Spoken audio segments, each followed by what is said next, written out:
Hi everyone, I'm Meg, the US CEO of Godot, powering risk management with cognitive simulation. Imagine a mother in labor. The baby's heartbeat starts to drop. The doctor waits, hoping things will get better. Minutes pass, too many. The baby survives, but with brain damage. This is a real case. The family won a $200 million payout, but the child will never be the same. It wasn't bad medicine. It was hesitation, a human factor we all have. At Godot, we believe these moments can be prevented because decision-making can be modeled and improved, even when every minute counts. Each year, in the US alone, 20,000 malpractice claims, 45% linked to human factors like cognitive overload, cost the systems over $7 billion in payouts and legal fees. Providers face rising legal risk and burnout, while younger clinicians often lack confidence in high-pressure settings. Godot helps prevent them, protecting both patients and providers. We offer an AI-powered cognitive simulator that models, predicts, and reduces human risk in clinical decisions. By integrating behavioral science and AI, Godot detects human biases and suggests targeted interventions to improve patient safety outcomes. Hospitals use Godot to uncover hidden biases and improve decision consistency, reducing errors, misjudgment, and liability. For younger clinicians, we provide a safe training environment to practice complex decisions and gain confidence through AI simulation.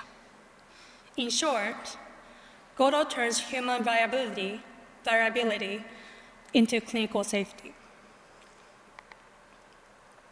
We validated our technology in Japan and Europe and are now applying it to US clinical settings, starting with maternal health, where timely decisions save lives.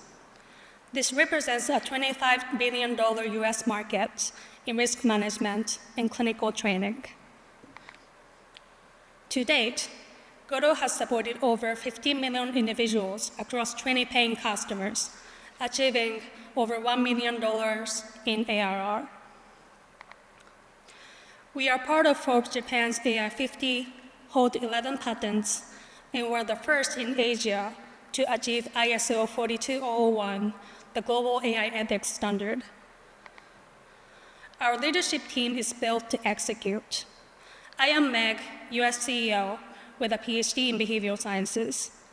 Ken, our global CEO, is a serial entrepreneur with 3 exits. And Go, our CTO, is a top-tier AI engineer. We are also supported by global experts from UCL, Harvard, MIT, and Ars Electronica. We launched our US entity this year and are now starting pilots in maternal health. To accelerate this phase, we are looking for AI development partners with clinical data access, POC partners in maternal health, clinical advisors to validate cognitive impact in real settings. Together, we can build cognitive intelligence that protects both patients and providers. Thank you so much.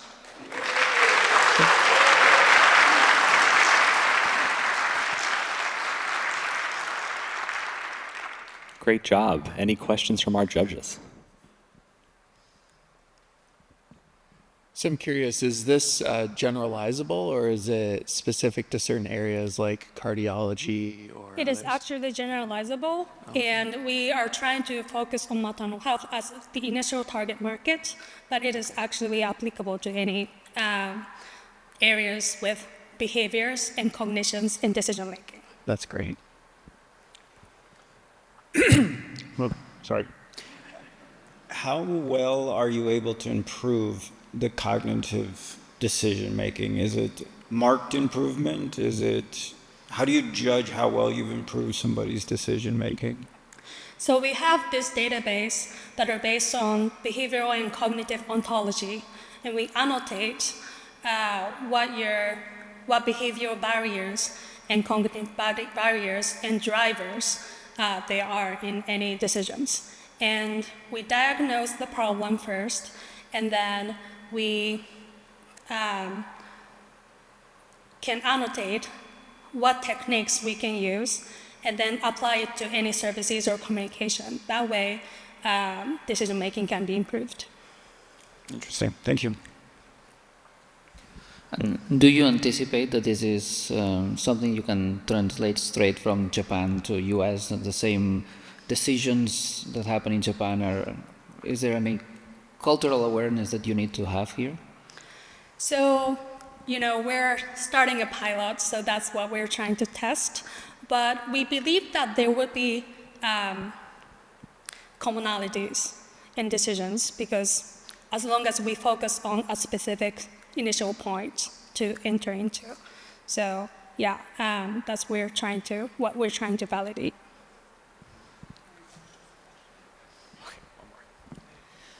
Similar to the question related to how would you ever shift it? Would you ever consider shifting it to something that is like clinical triage of determining if a patient needs an appointment or not? I'm sorry, could you say that again, please? Would you ever shift the framework to be more less in clinical setting and more in a setting that's more administrative? We have physicians who spend 2 hours a day looking at outside materials to determine if someone should have an appointment. Administrative, okay. Yes, I think we can do it too, because our technology is very generalizable. We're actually doing market research, so I would love to hear more about possible application areas. If providers or insurance have higher needs in managerial work, that could be another area we can work on. Yeah. Great, thank you so much. We're going to move on to the next presentation. Thank you all.